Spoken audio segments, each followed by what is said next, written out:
family station, Love 101. Time for the morning watch with host Stokely Marshall. Listeners to Love 101 FM are advised that the views and opinions expressed in this program are not necessarily those of Love 101 FM.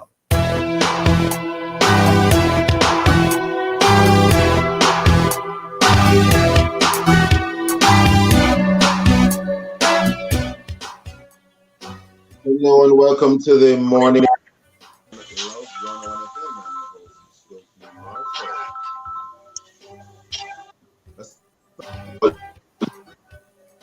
101 FM. I'm your host, Stokely Marshall. And if you are overseas and on the move, US listeners can access us at 712-832-8001.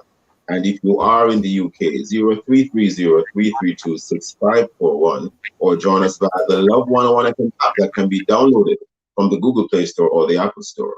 You can also check us out on Love 101 FM, Facebook Live, and YouTube Live. In the main watch, would and should there be climate shutdowns or lockdowns in the future? And in the second watch, is there a move for veganism to be the way of the future? In our social media question, we asked, how do you feel about becoming a vegan? Share your responses on our Love 101 FM Facebook page and YouTube Live, and also on WhatsApp, 876-9973-125, with your texts and voice notes using hashtag The Morning Watch. We'll share your comments later on in the program, but first, here's I quote. This morning's I quote, "You cannot get through a single day without having an impact on the world around you." Jane Goodall. Oh, that one sounds interesting, Shivani. Interesting indeed. The main watch. We'll be back after this break. From generation to generation, Jamaicans have depended on J&B Bank to make the pride and joy of providing a safe place for their families possible. Now, with no processing fees and no down payment mortgage options, you can open the door to your own sweet home, a legacy to hand to your next generation. Visit jnbank.com to get pre-approved today. J&B Bank will help you find a way. The world is full of job opportunities locally and overseas. Let us bring them to you. Register now at Distinction College located at 26 Hagley Park Road, Kingston, 6 Nugent Street, Spanish Town, and Ocho Rios. In 2 to 3 months, earn local and international certificates in housekeeping, food and beverage, food preparation, receptionist, and customer service. Qualified to work in hotels, cruise ships, restaurants, and businesses worldwide. No subjects required, no age limits, no entrance test. Day, evening, and Saturday classes begin very soon at low school fees, easy and flexible payment plans. Call us 356-4167. DIGICEL. First in a class when you have Digicel. School as Prime Bundle. That's right, with your educational website, make you bright. Head to the top of your class with your first Digicel SIM and a School as Prime Bundle. Get over 142 gigabytes of data so you can have access to educational sites, social media platforms, Digicel apps, and more for as low as $1,500 for 28 days. Get a School as Prime Bundle with your first Digicel SIM card. Visit the Digicel store today. DIGICEL.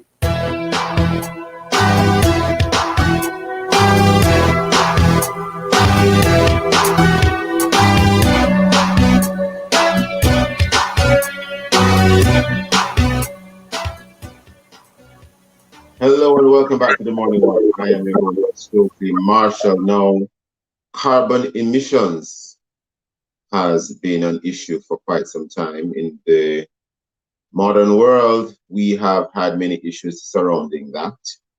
And 2020 was when we began to have all these relevant restrictions. Some of them included stay-at-home orders. And it has been indicated that initially, with all these restrictions and persons being confined to being at home, some things were noticed.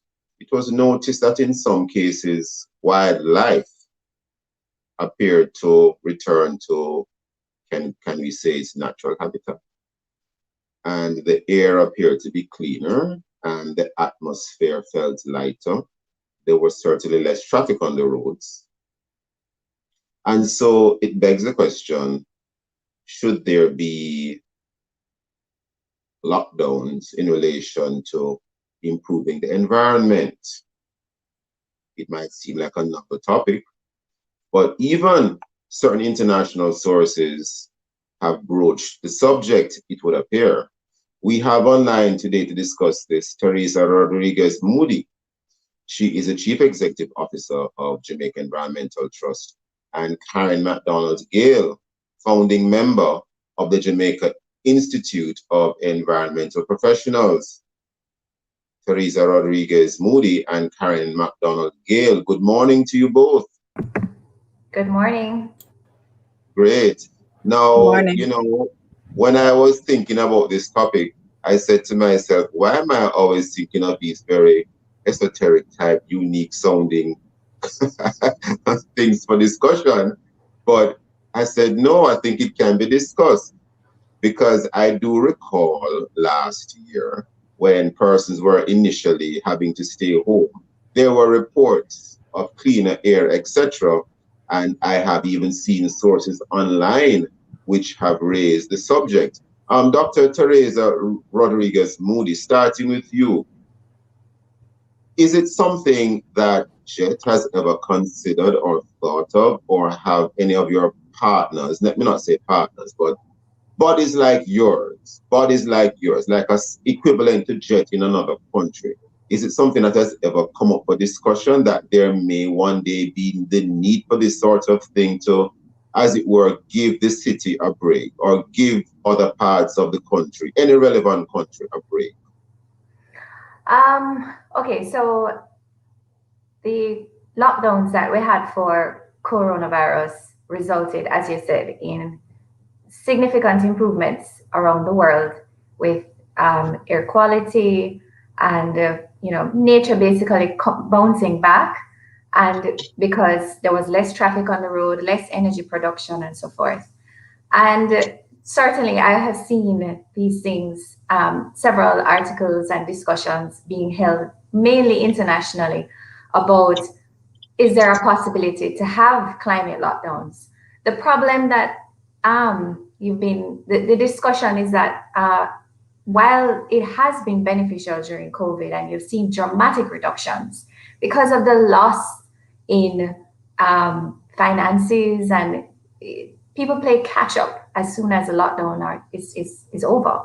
And so you see a bounce back even to pre or worse to what it was before the lockdowns, in terms of the greenhouse gas emissions. So while it in theory sounds like it could work, it's not necessarily sustainable.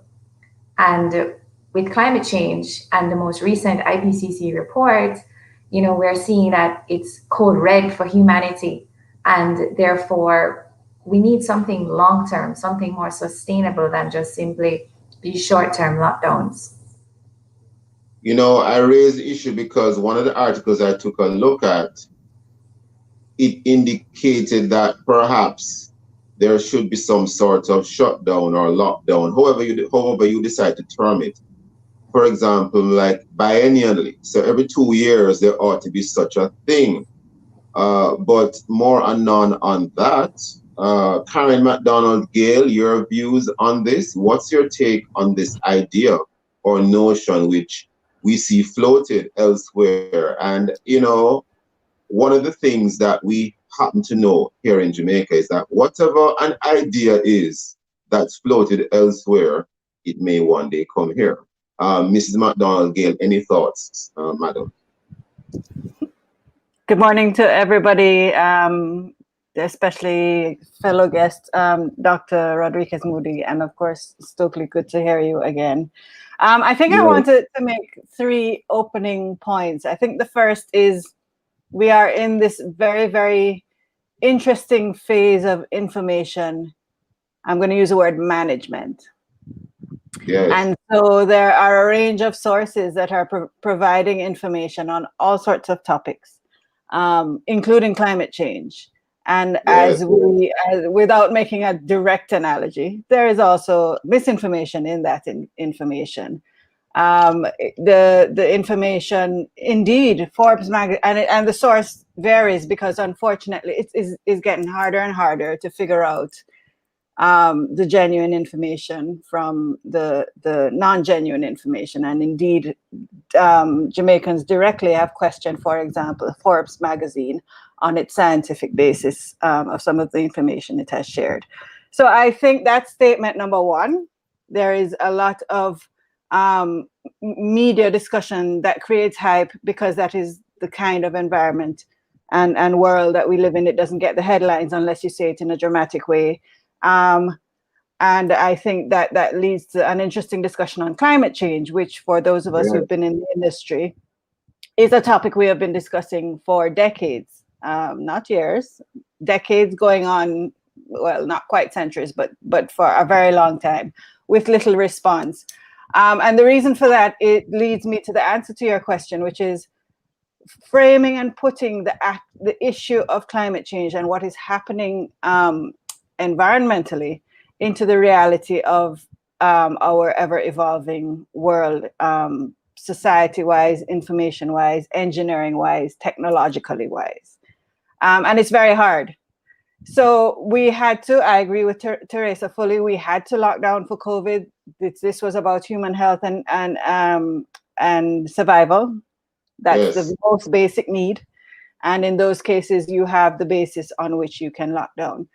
We have put arguments very close to a coronavirus scenario to political leaders for a while that says that there are things happening that are highly affecting our environment and our space and our climate, with little result because it is not affecting day-to-day life. And so that is the very hardest thing that we are going to have to get through. How would you say you are stopping everything for day-to-day, including day-to-day life, for something that the hardest challenge Teresa and I and others have is proving and saying it is really happening. Indeed, somewhat comparative to some of the issues with coronavirus. And I think the issue really becomes one of what's real, what can be done. In all that we've discussed as environmental protagonists, we put forward the idea of trying to work with what's doable, what's realistic. How can we continue to live and do what we're doing in a way that can work with the changes that we are seeing as scientists out there? So to wrap that up really quickly, to be very careful of the science, there are issues in terms of climate change and what's real, but maybe not quite as many as we're saying. Indeed, the science as to whether there is a bounce back is still to be proven. It is the basis of science that things cannot be proven in too short a period of time, especially in terms of environmental results. So we've seen good starts, good bases, but I think, of course, there would have to be a lot more justification that would say, yes, let's continue a lockdown on climate change grounds. I think a lot more could be done if we all form together and pull together, similar to how we did for coronavirus on issues of climate change. Interesting. We're almost upon a break already, but it is undeniable, however, that just last year, when the stay-at-home orders were enforced, etc., people did notice a change in the atmosphere. And how, if at all, Dr. Teresa Rodriguez Moody, how, if at all, can we see an improvement in the air quality, just to pick one area, for example, as some said had occurred last year during that initial period in the first half of 2020, can we say, when there were those orders in place that had us staying at home, and there was a noticeable change in the atmosphere. The air felt cleaner to many persons, to many of us. How can we have a return to that without having anything as draconian as a climate lockdown? Dr. Rodriguez Moody. That's a difficult question, because as Karen said, we've been talking about climate change for quite some time. There have been measures that have been proposed for how we need to cut the greenhouse gas emissions to have cleaner air and so forth. But Dr. Rodriguez Moody, Dr. Rodriguez Moody, you're going to go on to a very interesting point that may take some time, but we're up on a break. Hold that All thought. right, no problem. We'll go right back on the morning watch. Please stay with us.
Welcome back to the Morning Watch. I'm your host, Stokely Marshall. We are in the main watch, and we are looking at a topic here in relation to the climate.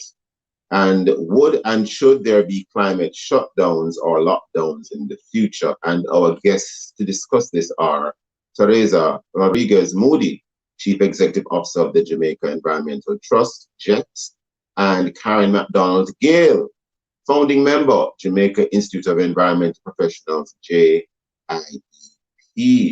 Ladies, Dr.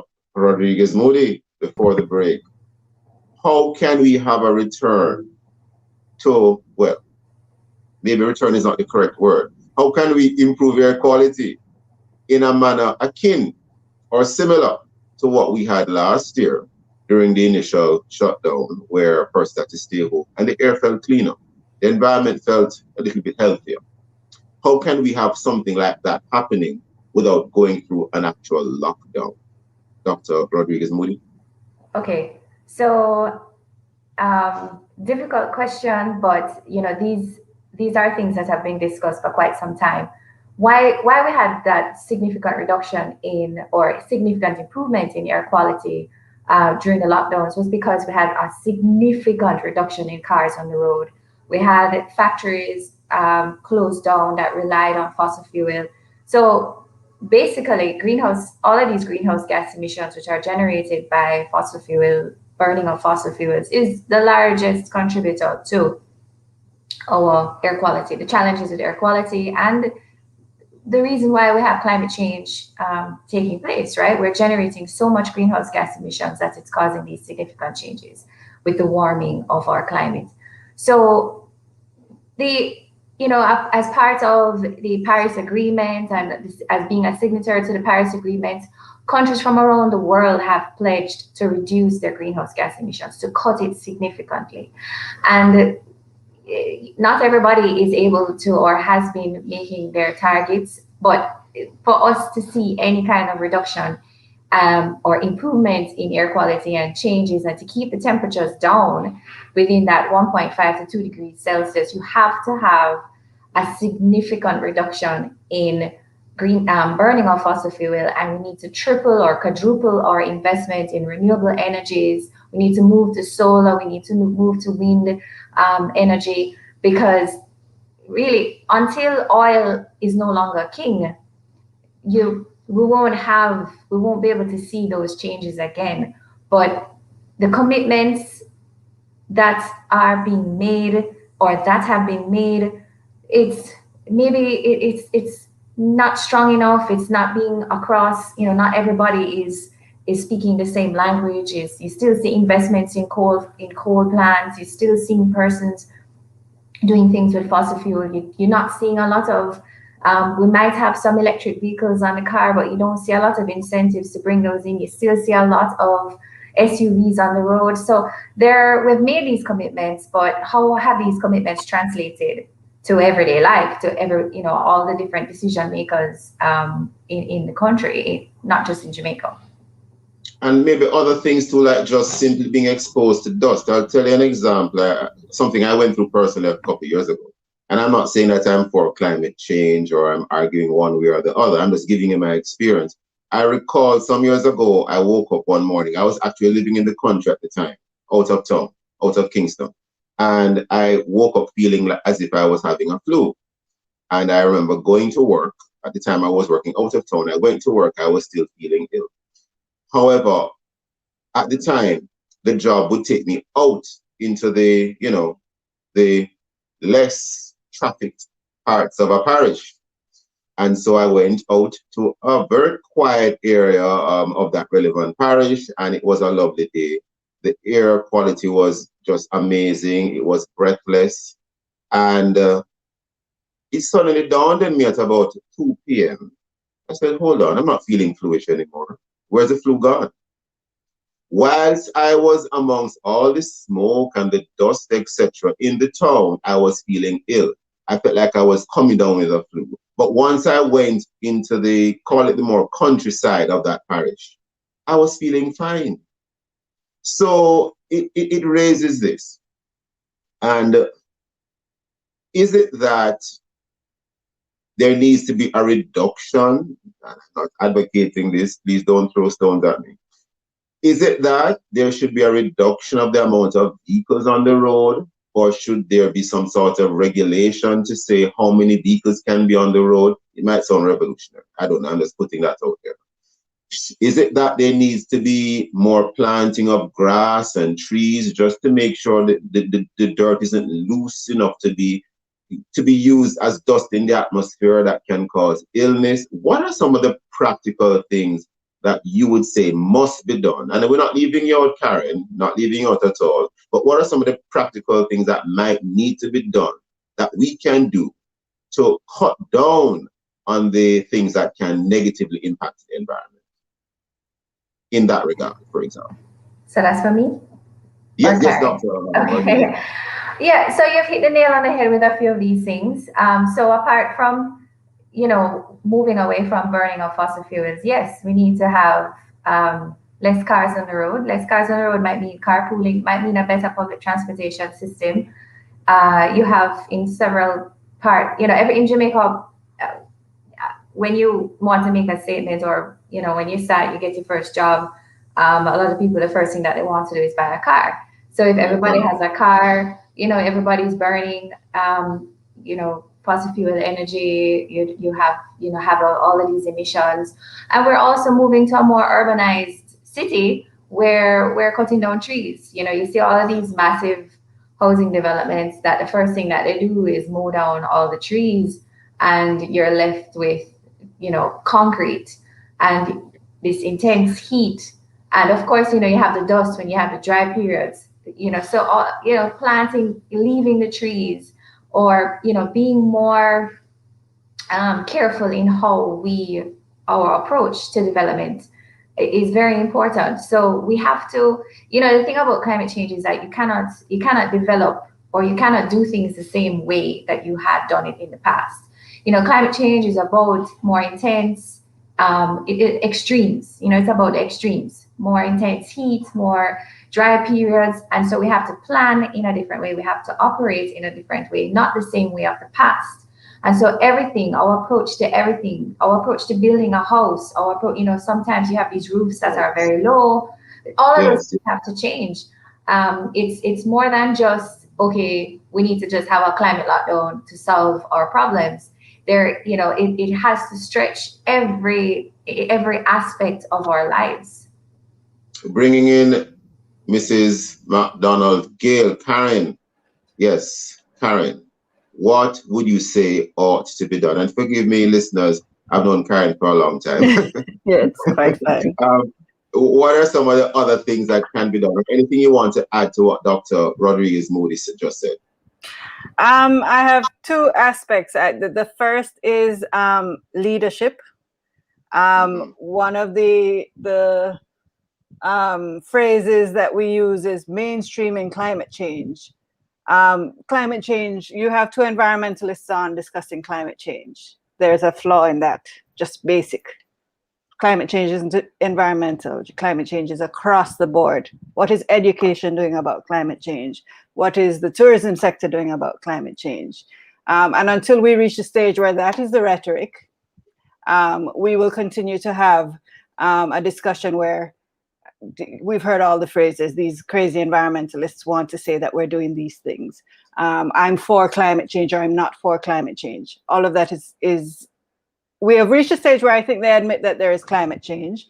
There are commissions and all the other relevant international bodies, and that's useful.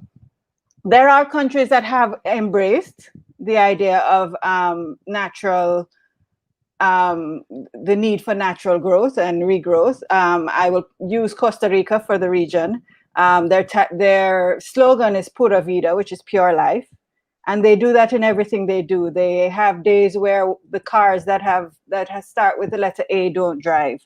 And on the other days with the license plate, and other days where the cars with the letter whatever. I think it's odd and even numbers. But the point being, they are actively in all that they're doing, making their efforts with their citizens, guiding their citizens in terms of what's doable in terms of climate change. And I think it's something we need to do. The other thing I would say is, culturally, I work in the Caribbean, so I will say in the Caribbean, but we also know in Jamaica, a lot of our traditions are indeed natural and good for the environment. I think, I don't remember which of you made the statement that we import a lot of our practices, etc. We used to put the kitchen waste in the backyard. We used to save the plastic bags. We used to do a lot of these things, not necessarily drive everywhere. And we really have moved away from that to say, because we're in an urban setting, because we're now a big city, we should not be, we should be in an air-conditioned building all the time. Or we should, things like that. There are some subtle socioeconomic issues too, like people don't want to take the bus because it's seen as being beneath them, that kind of thing. Yeah, and even simpler in a hotel setting, we lock up all the windows, close the curtains, turn on the lights because it's better lighting. People dying to go in the tropics and be in our environment, and we lock ourselves up and put it on really cold so that we can wear a jacket and tie, which we don't really need to wear.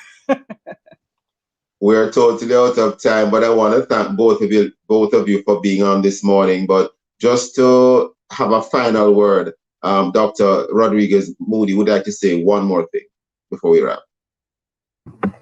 Well, as Karen said, climate change is a cross-cutting issue, and everybody has to be involved for us to make a change. Leadership is very important in driving that change, but it has to reach all aspects of society for us to have any kind of major and long-lasting impacts. I have to leave it there this morning. I want to thank Teresa Rodriguez Moody, Dr. Rodriguez Moody, and McDonald Gale for being with us in the Morning Watch. Stay with us. We'll be right back. Thank you. Thank you.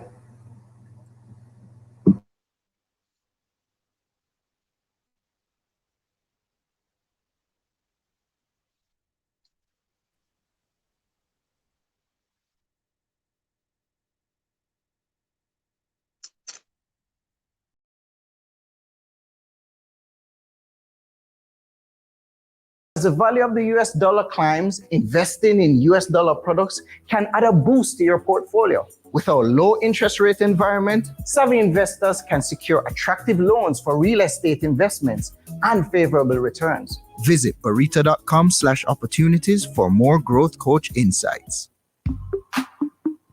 We hit the road again this weekend for I Love Summer Takeover. Join me, Shavonnie Blair, your youth ambassador, this Friday, September 3 at the Port Antonio Baptist Church, 14E Baptist Avenue, Port Antonio, for the I Love Summer Youth Fellowship Takeover. Be sure to join us live at 7 p.m. We'll also stream across our social media platforms. It's week 11 of our takeover. Port Antonio Baptist Church comes alive this Friday, September 3, 7 p.m. It's time to explore. COVID-19 protocols will be observed.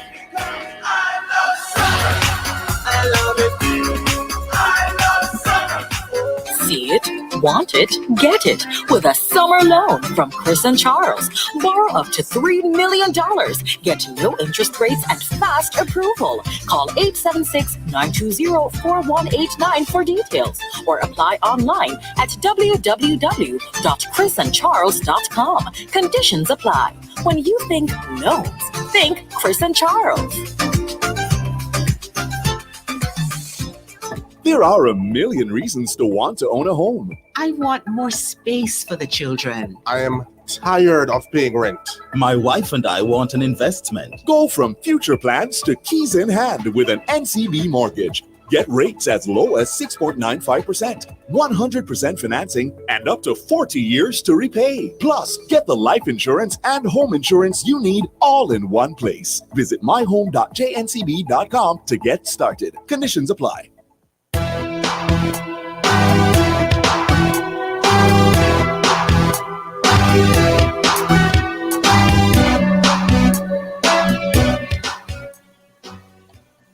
Welcome back to the Morning Watch. I'm your host, Stokely Marshall. Let's take a look at the newspaper, see what Jamaicans and others are saying and doing. We have here in the Gleaner. Did the government really prepare for the third wave? That's the question. It's under a photograph here of the Prime Minister. It's among the latest news here. Did the government really prepare for the third COVID wave? And there's another headline here. Prime Minister extends no movement days. And there's another caption here on the lead stories. I'm not infallible. And that is in relation, well, above those words is a picture of what appears to be a member or who appears to be a member of the public looking in the direction of the Prime Minister, and the Prime Minister looking back at that person. And in terms of the Observer, we have here in the Observer online, we turn to that now. Similar stories. One of them here, no need to panic. Prime Minister Andrew Holness has urged Jamaicans not to panic despite the sharp spike in the COVID-19 numbers in recent days. Another bit of latest news. Cuba's vaunted health system straining under COVID cases. Those and many other stories in both major daily newspapers today. And of course, coming up next, we'll read through some of the feedback from our Facebook and WhatsApp question, which is, how do you feel about becoming a vegan? Leave your responses in our or on our Love 101 FM Facebook page and YouTube Live, and also WhatsApp comments. And of course, your text and voice notes to 876-997-3125 using hashtag The Morning Watch. We'll be right back. You're invited to listen to Dollars and Cents every Thursday at 8:16 a.m. We'll give you tips on how to make your money count, how to save, and how to grow your worth. It's all inside Dollars and Cents, brought to you by BPM Financial Limited, taking you higher. That's Dollars and Cents every Thursday at 8:16 a.m. on the family station, Love 101. The coronavirus cannot move around by itself. If we control our movement, we can control the spread. If you do not have urgent matters to attend to, stay at home. If you have a cough, sneeze, sniffle, fever, stay at home. Flu-like symptoms or any respiratory illness, stay at home. If you do not have urgent matters to attend, stay at home. By order under the Disaster Risk Management Act, stay at home. If you must go to the market, make a list and shop by it. Do not stay longer than necessary. Make a list and shop by it. Avoid touching surfaces. Avoid crowds and standing close. Use a mask or a scarf to cover nose and mouth. If you have a cough, sneeze, sniffle, fever, stay at home. Flu-like symptoms or any respiratory illness, stay at home. Tan Ayoya, by order under the Disaster Risk Management Act, stay at home.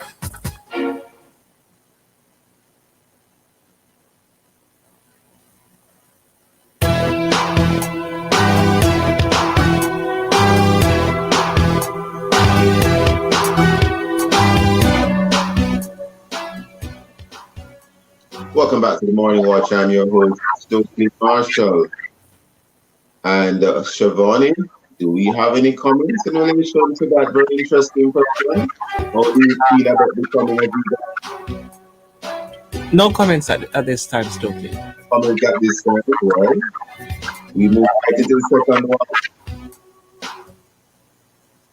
Veganism. Veganism has gone mainstream.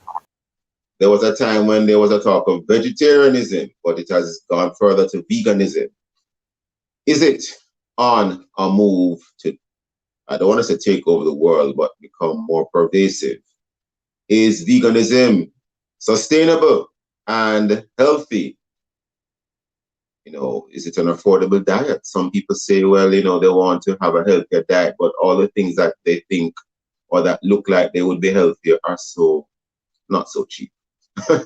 A little bit above affordable. What would it take to get more Jamaicans to consider such a lifestyle, and are all persons suited for a vegan diet? That is also the question. We have online to discuss this today Dr. Derek Senior. He's a naturopathic doctor and clinical nutritionist. And we have Mr. Tehuti Mate, lifestyle transformation consultant, nutritionist, and owner of Tehuti Cafe, a vegan restaurant. Good morning, gentlemen. How are you both?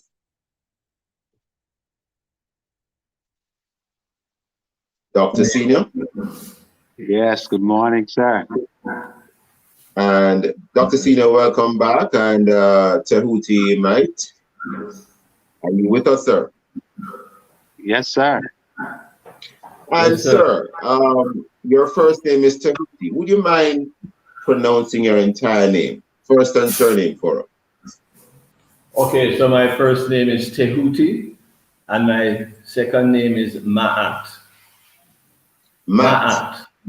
No, Ma'at. Okay, so Ma'at.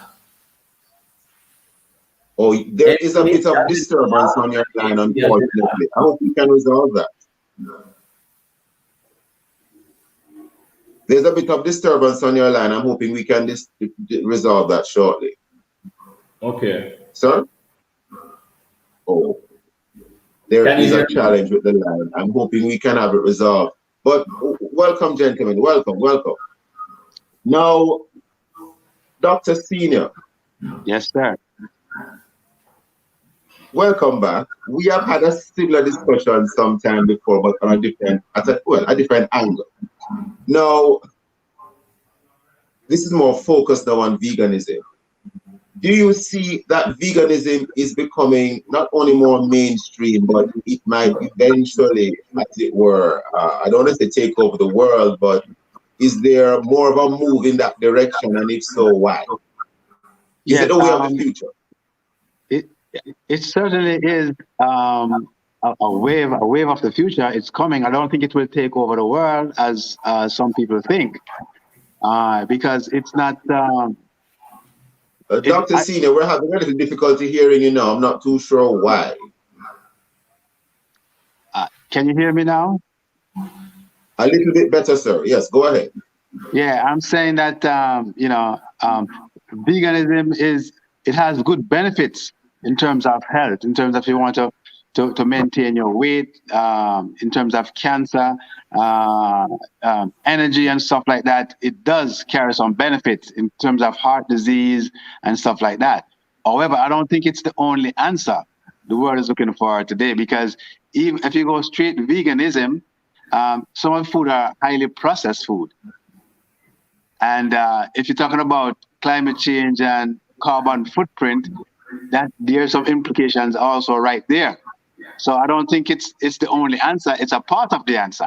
And if we can use what is good from veganism or vegetarianism with other diets, I think we can come to some amicable agreement whereby we can have a decent health, a decent amount of health benefits, as well as giving back to the environment and to sustain the world as it is.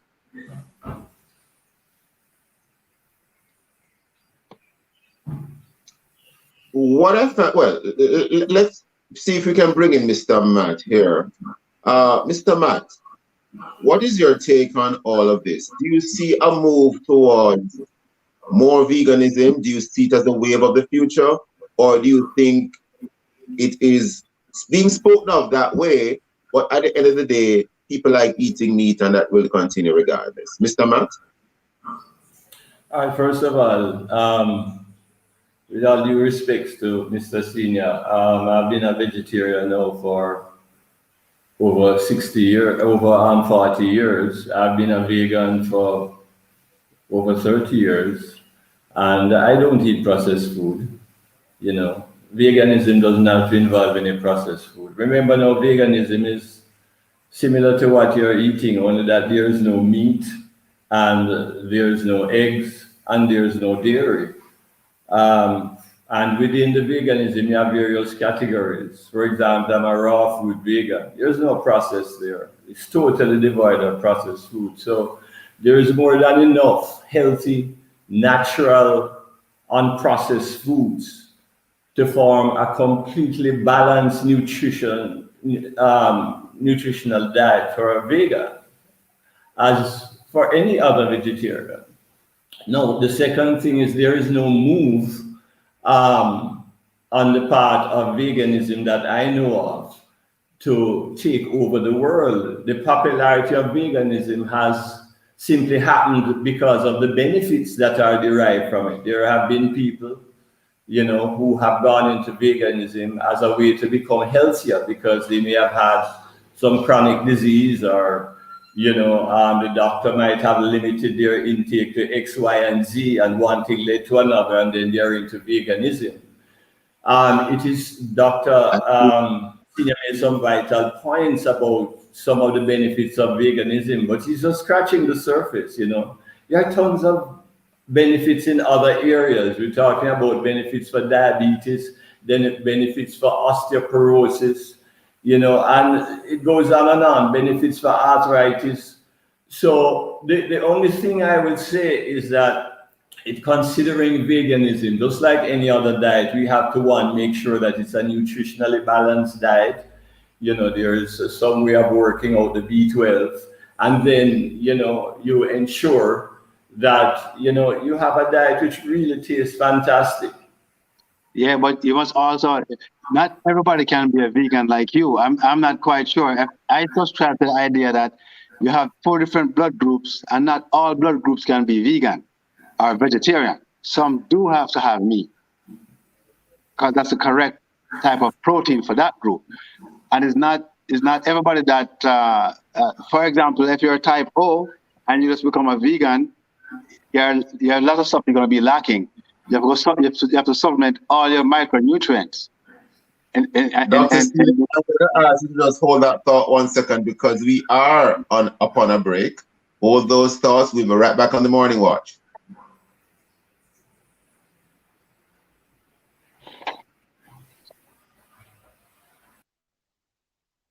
Trust. That's why investors turn to blue chip companies.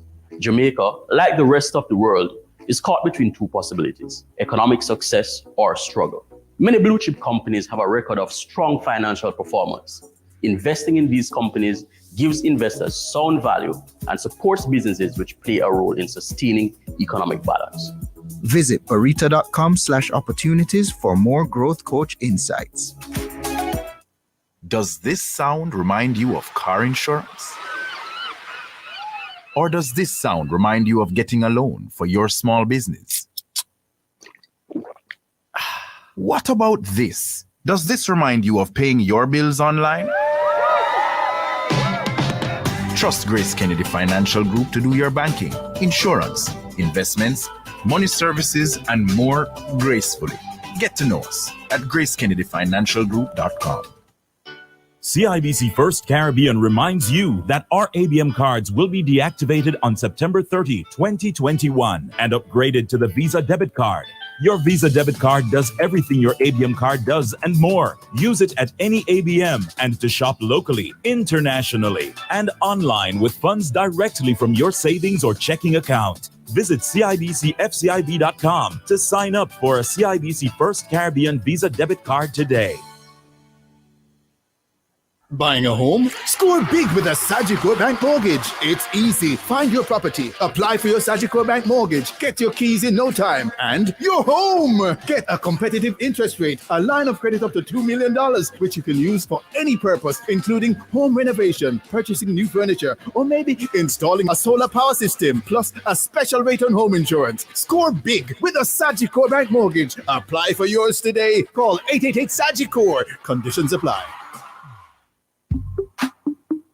We hit the road again this weekend for I Love Summer Takeover. Join me, Shavonne Blair, your youth ambassador, this Friday, September 3 at the Port Antonio Baptist Church, 14E Baptist Avenue, Port Antonio, for the I Love Summer Youth Fellowship Takeover. Be sure to join us live at 7 p.m. We'll also stream across our social media platforms. It's week 11 of our takeover. Port Antonio Baptist Church comes alive this Friday, September 3, 7 p.m. It's time to explore. COVID-19 protocols will be observed.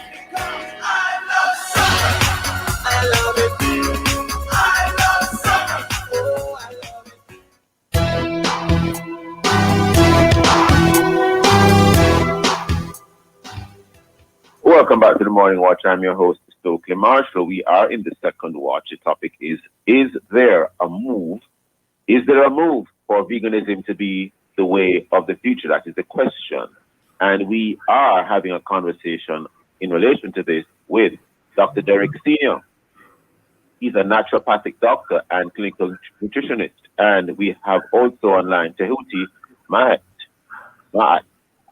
lifestyle transformation consultant, nutritionist, and owner of Tehuti Cafe, a vegan restaurant. Dr. Senior, just before the break, you're making a point. Would you like to finish that point, sir, before we go back to our other co-guest? Yes. I was saying that, I was saying earlier that not everybody can be vegan, and I was making the point that there are 4 different blood groups, and from my study and my research, I have come to realize, I know for sure that blood type O's are not best at being vegan. So while you want to push veganism or vegetarianism, all groups can have vegetables. and all groups can have what you call it, a plant-based diet mixed in, whatever form you want to put it in. But all groups can have plant, but not all groups can have meat, and I am aware of that. So blood type A's are not suited for having meat. Blood type AB can have some meat. Blood type B can have, yet again, some meat. Blood type O's are meat eaters. They are not suited for vegetarianism or veganism. So while they can have some type of vegetables and fruits and vegan food, is not suited for them to go full force as vegan. Am I allowed to respond? I'm waiting on the host. Yeah, you can respond. Okay, so I'm a scientist trained in the Faculty of Medicine in medical nutrition, and my thesis was in vegetarianism. And I have been doing research in vegetarianism for a very long while. My thesis is in all the Caribbean universities. And I have never ever seen any study, right, that shows that one cannot become vegan because of a blood group that one is in. Now, with due respect, sir, maybe you have those studies, maybe you have done those studies, maybe you can quote us a study, for example, even one that shows us conclusively. Let me finish, if you don't mind, I listen to you. Just be cool. Right, maybe you can even quote one single study to us that shows conclusively, a preclinical trial, that there are people who, because of their blood type, consistently cannot become vegan, or if they become vegan, as a result of their blood type, they will suffer deficiency. No, let me just say this also. I don't think anyone, and certainly not me, has postulated any idea about everybody becoming vegan. One, if you don't want to become vegan, that alone is going to disqualify you. Okay, the move has never been for people to create an argument that everybody should become vegan or everybody should not become vegan.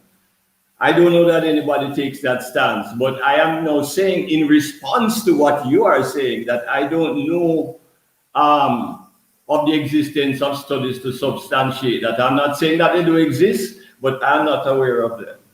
Well, they exist. I didn't bring any to forward to you this morning. But however, I want you to tell me. I want you to not to tell me, but to tell us. Why is it that you want everybody to become vegan? Not you in particular, but that's the drive right now. That's the driving force right now. In terms of, they talk about correcting greenhouse gases, carbon footprints, and all these. That's what the drive is all about.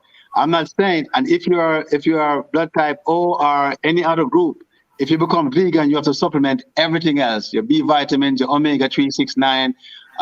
Alpha lipoic acid, EPA, DHA. You tell me how you're going to get that with a pure vegetarian diet.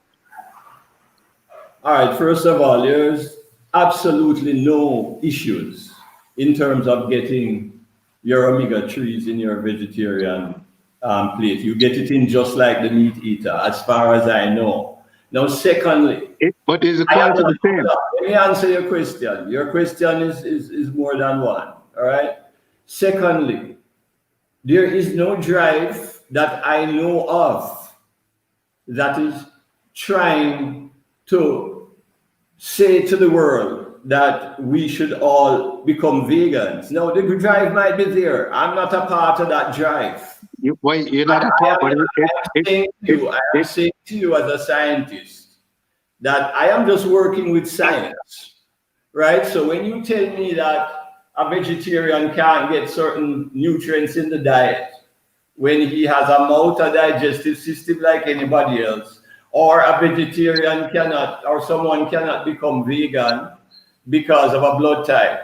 As a scientist, what I want to do is to see the research on that. I don't know that the research exists. So I can't No, really. but you're not on that. You're not on that lean.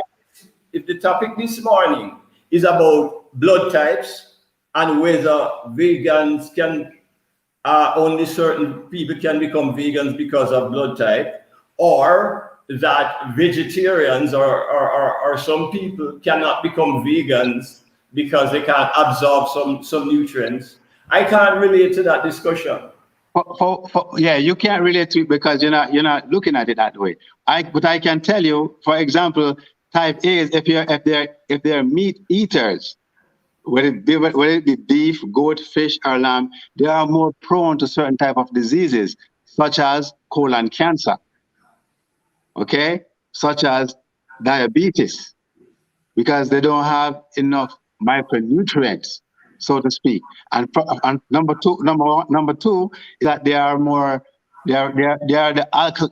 alkaline in their internal environment than anyone else. That's the perspective from which I come. No, this, my friend. All right, let's. All right, first of all, look at colon cancer. I am going to ask you a question. Why is it that meat eaters are at greater risk to colon cancer? Why?